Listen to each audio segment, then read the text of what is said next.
The whole of this strange adventure began with a peculiar electronic mail message I received several weeks ago, posted to my website's address. Since the early days of the World Wide Web, the project I directed, Failure Institute, had been online primarily as a work, and also as a sort of clearinghouse for those concerned with the ongoing failure.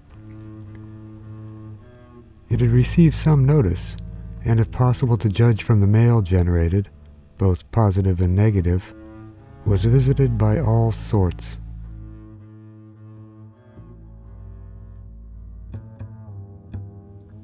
This message was short and different.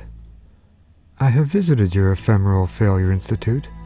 I have also been to the physical beach of which you dreamt and can lead you there. I await your visit.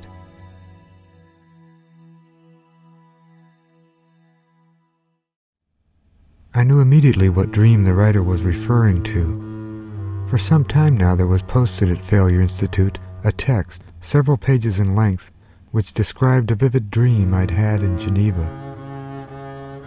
I won't retell the entire dream here, but perhaps this short excerpt will explain my interest in the mysterious email message.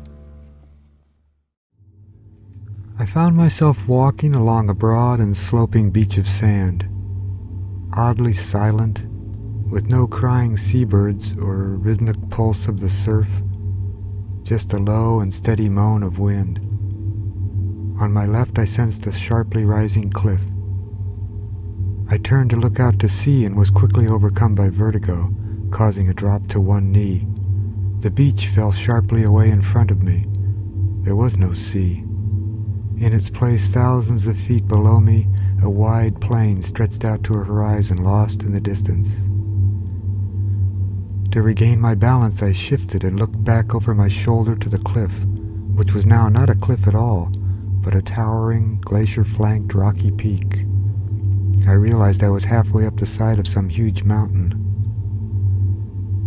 Above me were stars and a sky so deep blue it seemed almost black, and yet the warm light of a rising or perhaps setting sun was still strong.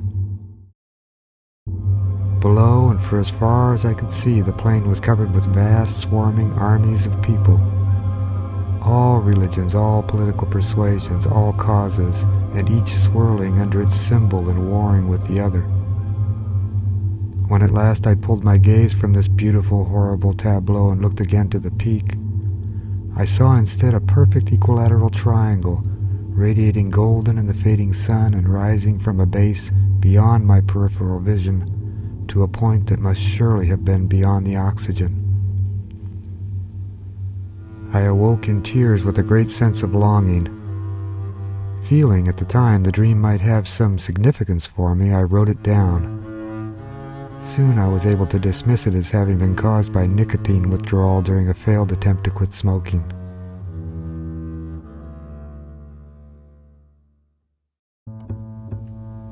I read the note again. My initial reaction was uneasiness. Although flattered by the interest, I knew that the writer of the email was taking my dream seriously and was even offering to take me to a place I considered imaginary. This short note from a stranger set off a chain of disturbing questions about my path that I had hoped were successfully buried beneath a thick, comforting blanket of contemporary irony. In my youth I had been a mountaineer, a climber in the purest sense. I knew what the mountain in my dream signified. 30 years of smoking had made me a solid companion of altitude sickness, a companion I could nod to when asked to go climbing. With the coming of the new millennium, I had been re-exploring some of the more spiritual thoughts of those early days. An idea that stayed strong was that of the sacred mountain, found in every religious tradition. The idea that a rock and ice mountain exists somewhere on the planet, providing a physical link between earth and heaven, body and spirit. To function as this link, the mountain would have to be visible and accessible to the average human, not just an enlightened guru. To believe in the existence of a mountain many times higher than Everest still undocumented in this age of satellites and holographic maps, seems, of course, absurd to me now.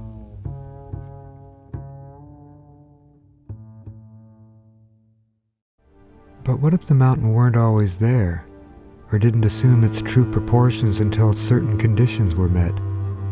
Historical conditions? Spiritual readiness?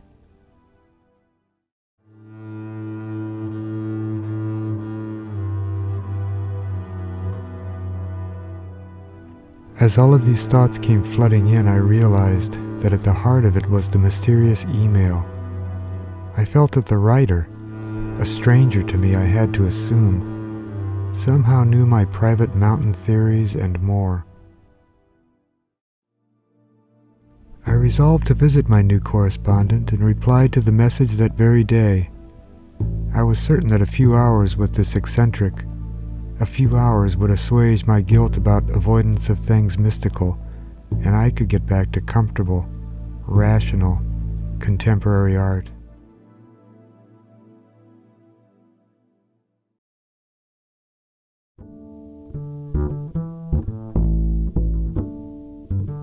The address Herr Dockter had given me was not too distant from my own home, and with the weather being fine the following day, I chose to walk.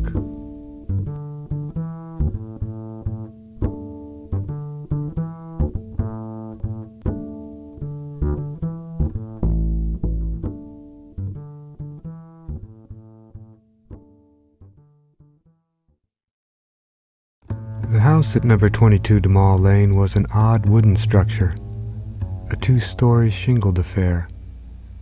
Taller than it was broad, it seemed more a tower. On the entrance was tacked a small card which read, Herr Dockter, Professor of Mountaineering, Lessons by Appointment. For access, use the rope. Next to the door hung a nylon climbing rope and affixed to it 2 ascending slings and a safety harness. While I was certain there existed, just inside that door, a perfectly good set of stairs, I chose to indulge my host in what seemed a harmless amusement and struggled my way up the rope to a second-floor window.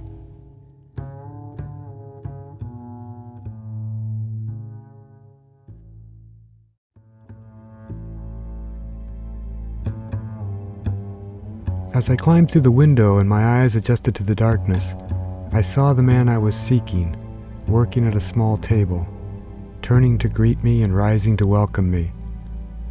The room was tiny and its walls were covered with maps, symbols, snippets of knowledge illustrated by image or text, and spirals, everywhere spirals.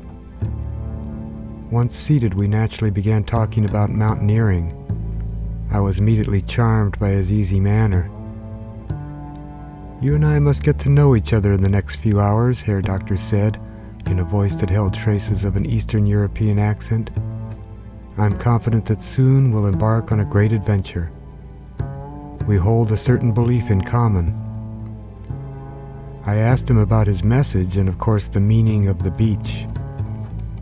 It is an actual place, he said, a plateau at the 3,000-meter level on the north side of Mount Shasta. We will go there and see how much of your dream is true. I'm sure this dream was more a vision, he said with a smile.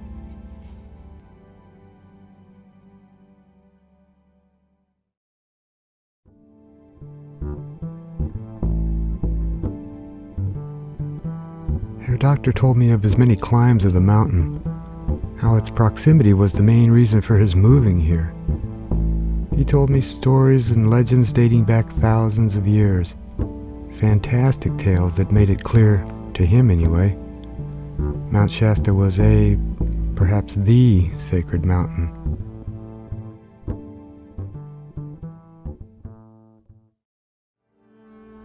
Herr Dockter, earlier you said we held a belief in common. What belief is that? Why, we both believe in hopelessness, he replied, in the ability of hopelessness to reveal great truths.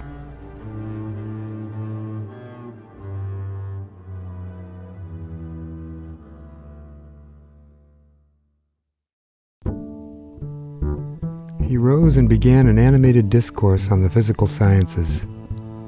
Now, you are no doubt aware of new research in quantum mechanics, the behavior of subatomic particles, nanotechnology, superstring theory.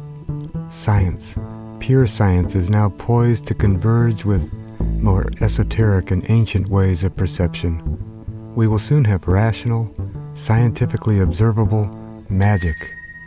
Thankfully, a dinner bell ringing from below interrupted us. "Vengo subito," Herr Dockter called down the stairs. "Are you hungry? We'll continue this conversation over lunch."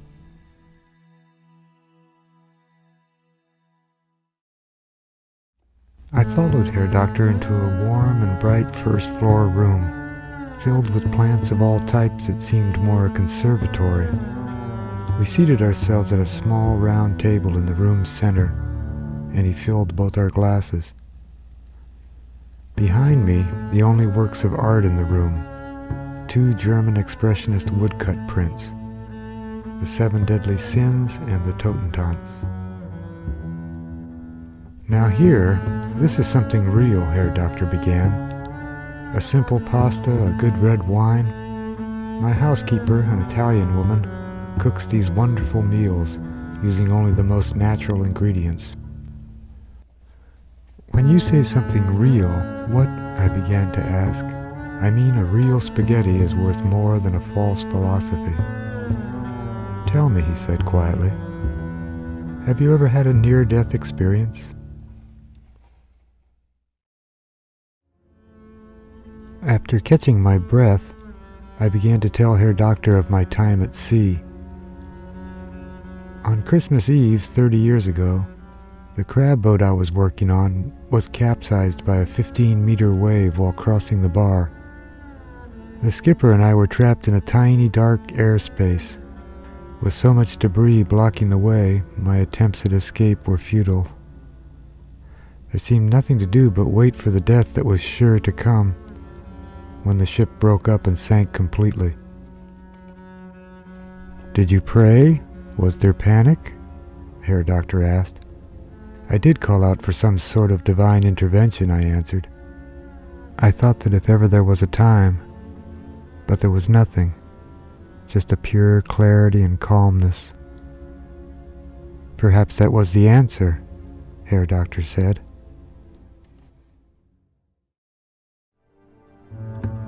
After lunch, we returned to the upstairs room, where Herr Dockter lit a cigarette.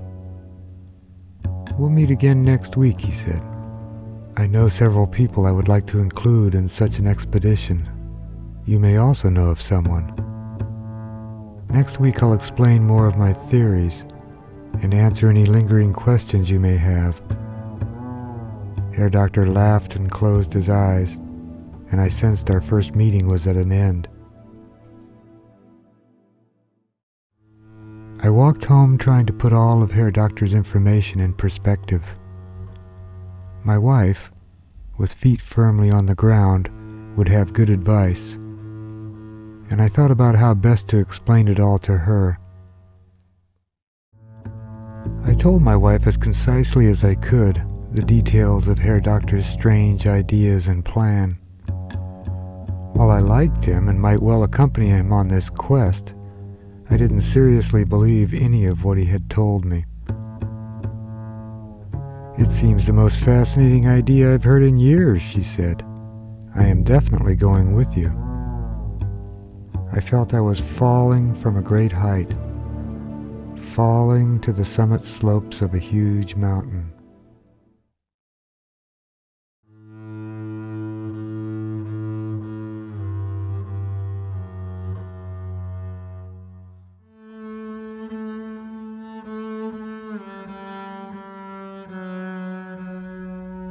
The following week, my wife and I traveled to the home of Herr Dockter for the scheduled meeting. His other guests had already arrived, and our first few minutes were busied with introductions and greetings. Judith Falk, a well-regarded local painter specializing in plein-air mountainscapes. I thought her work was very accomplished and would sell well if not for the tiny winged people she always depicted peeking out of crevices or from behind rocks. We had shared a laugh several years earlier when I told her I could identify with her work, since we were both so concerned with pixels. She claimed to only paint what she saw. Lawrence Pepperwood, a computer professional who moved to the area in the early 1970s, author of a collection of sonnets about his Vietnam experience, he was host of a website called 2019.com. Currently at work on a book concerning the singularity. Millie Cutton, a fifth-generation local resident. Years earlier she'd been a stage actress in the city. Now she was known for her Sunday salons held in her Victorian mansion. She never said a word during this meeting, which, as I understood, was in character. Herr Dockter referred to her smile as being capable of inspiring the most forlorn party onto the summit.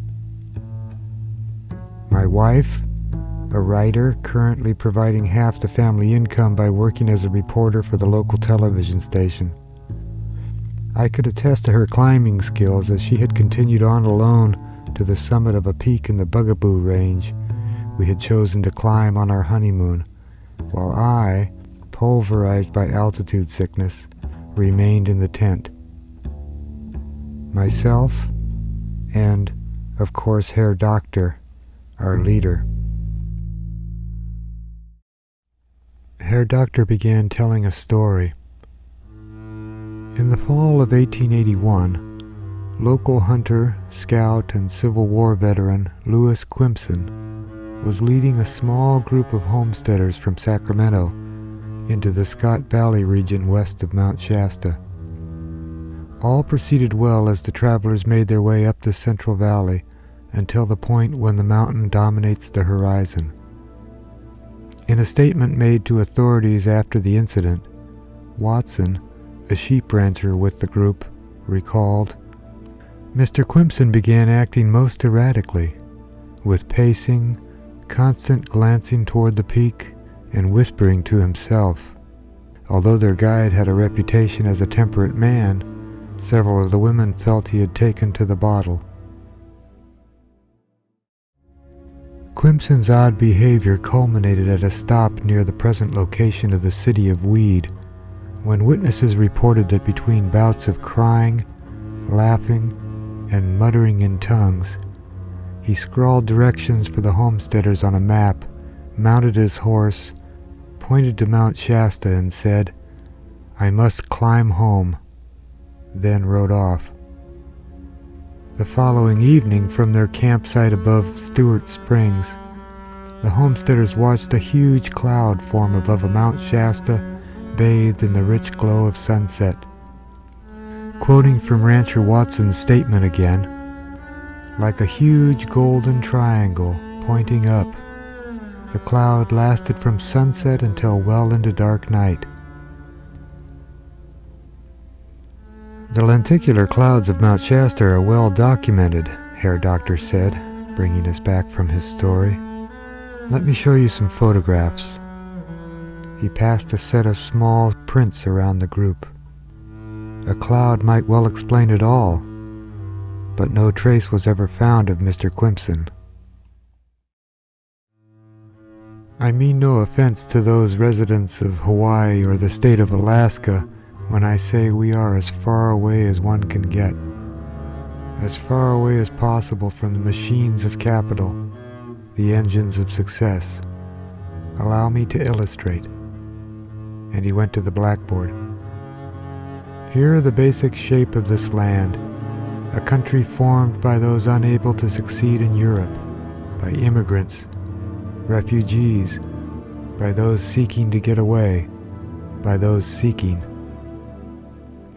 One starts on the East Coast. It becomes too much like what came before, a fresh start further west, another chance, pushing on ever westward, until finally, we are as far away as one can get.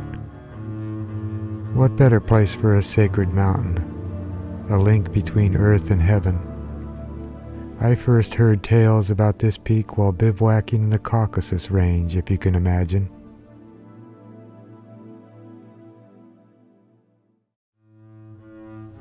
Stories of odd occurrences on Shasta's north side told by an English climber while roped together on Mount Robson convinced me to move here, eke out a living giving mountaineering lessons, and wait to find the right climbing party. Now, after many years and many ascents of that peak, I am sure I know the right route and have the right group of companions. There was animated discussion amongst Herr Dockter's audience. We all had vital questions. Mr. Pepperwood wished to know why we had each been selected. "I'll try to explain as well as possible," Herr Dockter replied. "Keep in mind that you have a reputation as a strong climber, tenacious on glacier ice. All your questions will be answered quite naturally as our journey progresses."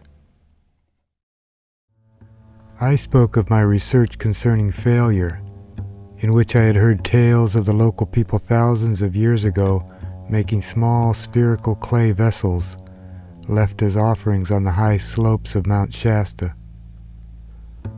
My interest had been piqued when I discovered they had called them failures, referring to a belief that upon completion, a world, a star, a universe collapses into itself, perfecting itself in a tiny sphere, perfecting itself in its own failure. Herr Dockter confirmed that he had heard many of the same stories, and added that there was the possibility some of these objects might be found during our climb. It was hard to know what price this rare pre-Columbian artifact might fetch, but certainly such a find could help allay some of the costs of the expedition. Herr Dockter drew a line on the blackboard and said, "Our aim must be to set a base camp on an isolated plateau at the 3,000-meter level of Mount Shasta's north side, a location rarely visited as it sits between the two main climbing routes on that part of the mountain, the Hotlam Glacier route to the east and the Bolam Glacier route. We'll camp here, a serene sheltered area, flat and covered in fine sand, which, the first time I visited, reminded me of being on an expansive beach." Herr Dockter glanced at me with a slight smile.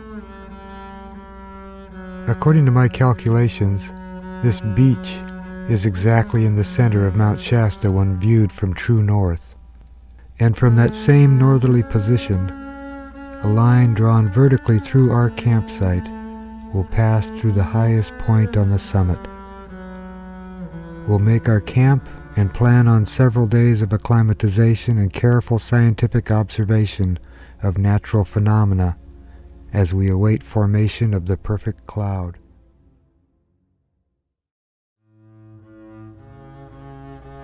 "I have climbed Mount Shasta several times," Lawrence Pepperwood said. "Always from the south, it's true, but still the same mountain. I have never witnessed anything out of the ordinary. Certainly nothing such as you are suggesting. Exactly what are we hoping to—" "No, not hope," Herr Dockter interrupted.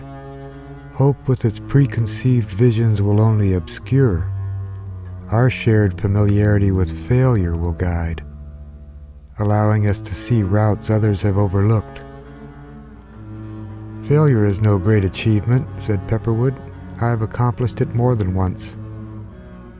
"Of itself, no," said Herr Dockter. "I agree. But to continue on our climb with full understanding that there is no hope of success, now that is something. I have made arrangements for transportation through an acquaintance of mine. We'll all travel together. There is a full moon in 2 weeks' time. Climbing conditions should be ideal with the possibility of lenticular cloud formation at its height. So then, get your affairs in order, gather your climbing equipment and personal supplies, and we leave in the morning, a fortnight from now."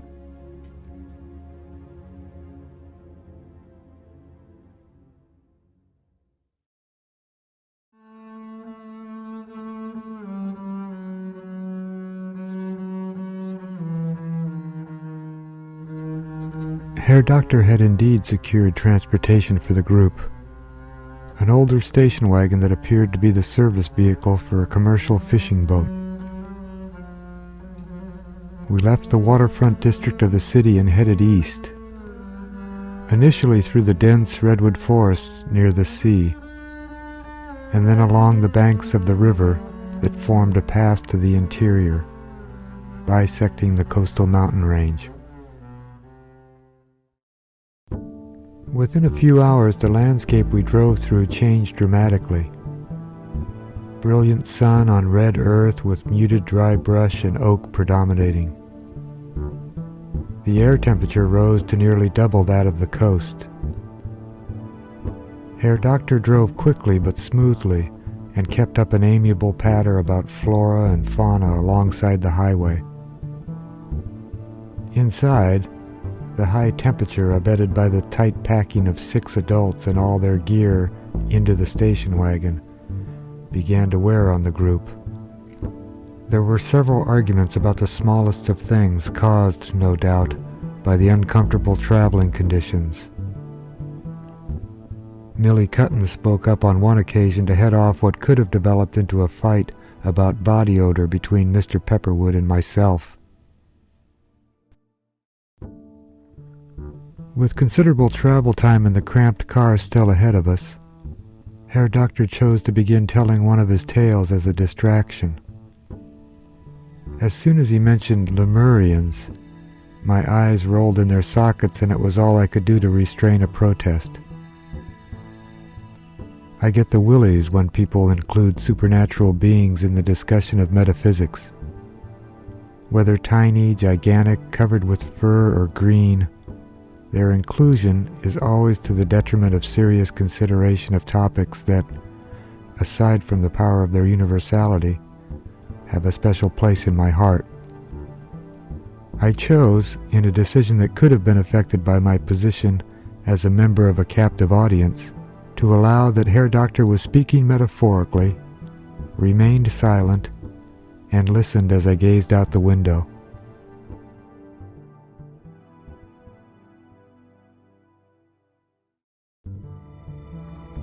The climber awoke before dawn from a fitful sleep and noticed immediately his partner's absence. The tent flap was partially unzipped, allowing a fine dusting of spindledrift near the opening, glittering in the flashlight's beam. As he stuck his head out to locate his friend, he saw not 3 meters distant a very tall man with hair of biblical length, oddly dressed in white robes. The climber recalled that the strange man welcomed him and bid him to follow. As they walked together across the snow in silence, the climber was quite comfortable even though he knew he had not put on his parka and felt certain his boots were still in the tent. They entered the Bergschrund and soon turned down a sloping shaft which seemed man-made and heading to the heart of Mount Shasta. At once the shaft opened into a large chamber, lined in gold and lit from within. The strange man said he was a Lemurian, and that these were his living quarters. He explained that the mountain was filled with shafts and caves housing thousands of his people. The climber was invited to rest on a slab of solid gold, which radiated warmth and felt like the softest goose down. Later they could travel together to meet other Lemurians and learn much of this ancient civilization. But first, he was told, if he would just lay his head upon this pillow of gold.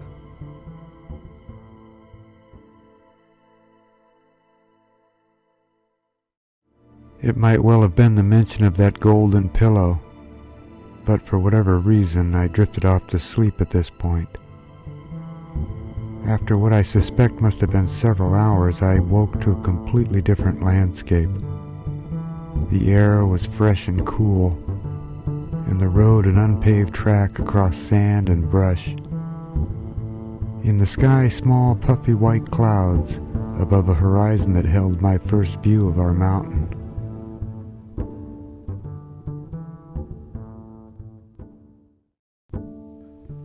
"We are in the high desert just to the north of Mount Shasta," Herr Dockter said when he noticed I was awake. "Not too much further to the trailhead. The air is much nicer now, don't you agree?" I did agree and said so, although I added that the road was much worse. I was happy for the seatbelt and hung on to whatever I could as we bounced up the dirt track. He nodded and said, "Normally one would want four-wheel drive for this, but as long as we can keep the speed up and not damage the oil pan by bottoming out, we'll be fine." As we climbed higher up the slope, for the first time during the drive I began to worry whether the old station wagon could make it. The road had deteriorated to not more than a jeep trail, with cavernous ruts and huge boulders that had to be negotiated. Everyone was wide awake by now and looking about with that combination of apprehension and excitement that seems to accompany such rides.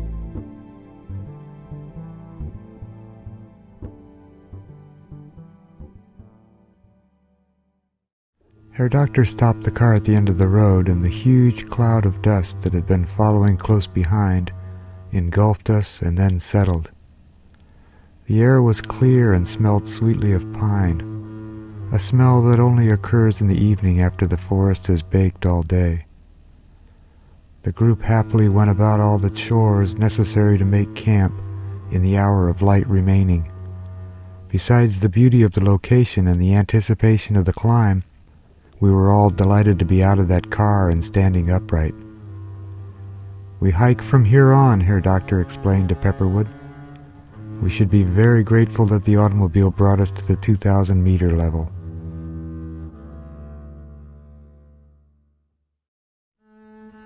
At the end of the first day of our adventure, there was a sundog in the west, a beautiful sight, regarded throughout history as portending wondrous things to come, or perhaps an omen of doom. One or the other. I can't remember.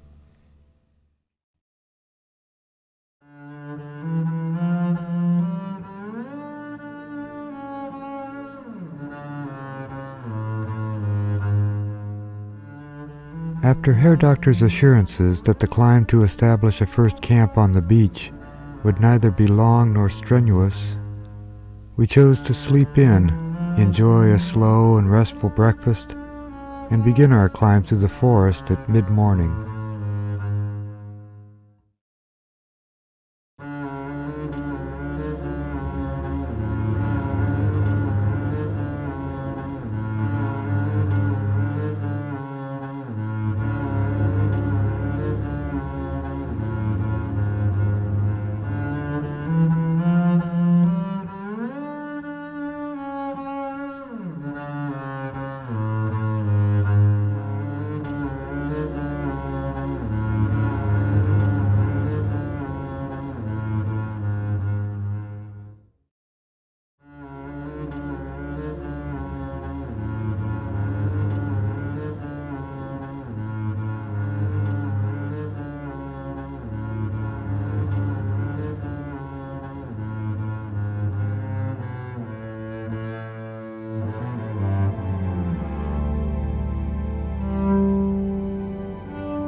When exhaustion was complete and we desperately needed a rest, Herr Dockter was already there waiting for us, relaxing and smoking a cigarette.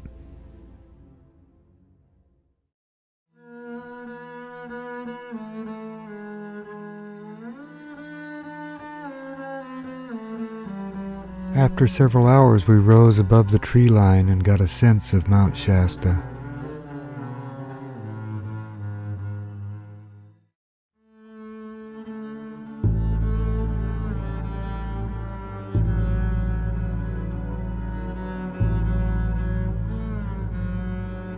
Ahead and above, glimpses of the peak through mountain effect clouds.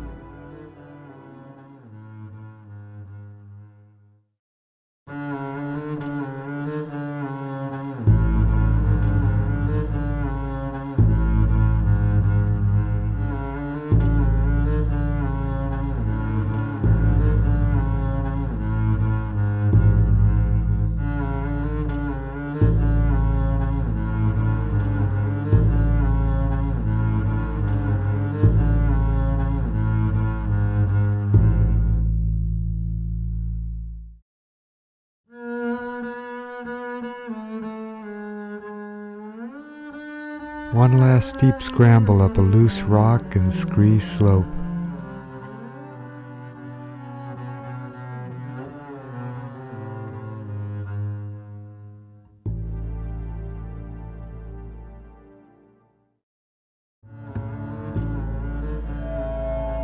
Finally cresting, then a gentle walk across level ground to our campsite. Shedding my pack, I scrambled to the top of the volcanic boulders that formed a natural wall around the beach. The view back down over our route to the valley seemed strangely familiar.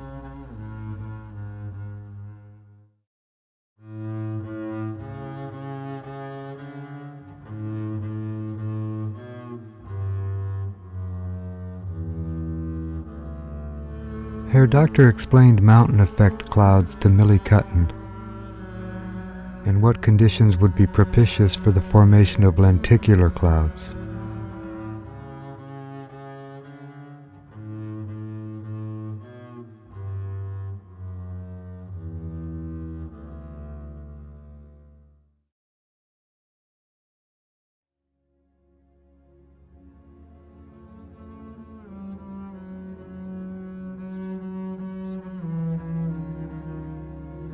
The first camp was established and there was a bit of free time for relaxation.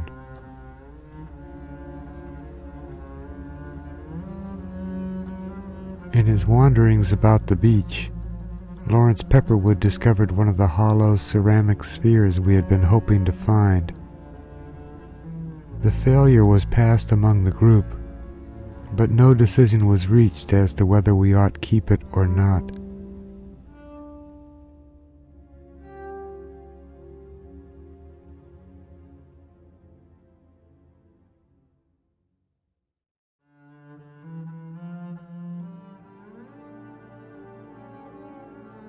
Judith Falk, our group's painter, spent an hour doing preliminary sketches for her portfolio of images documenting our expedition.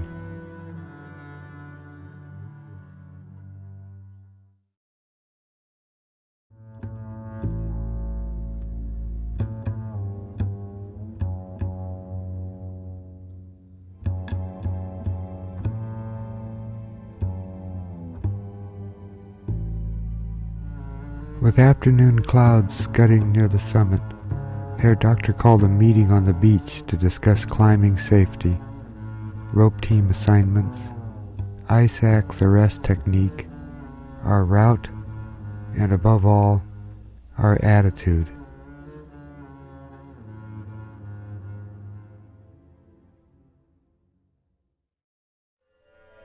After the meeting, I chose to explore our beach, taking observations and making notes regarding the variety of rock formations and, although very limited, the exotic plant life existing at this altitude. I chanced upon 2 insects mating. Certainly they could not be native to this region. I saw no way they could survive for long in this world that, with its lack of vegetation and freezing overnight temperatures, seemed so hostile. Yet they continued with this the most important act of their short lives, oblivious to the sure fact of its doomed outcome. Perhaps they had been born aloft, already united by some errant wind.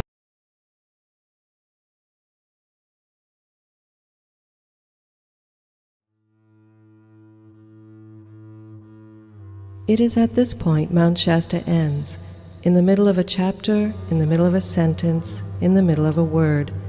My husband interrupted his work to have a drink with an old friend who stopped by. Later that same day, he left for a scheduled trip to New York. His death came as a surprise, and sadly, he left no notes or outline for finishing this photonovella. I did find this one quote neatly tacked on the wall above his desk, and it may be appropriate here.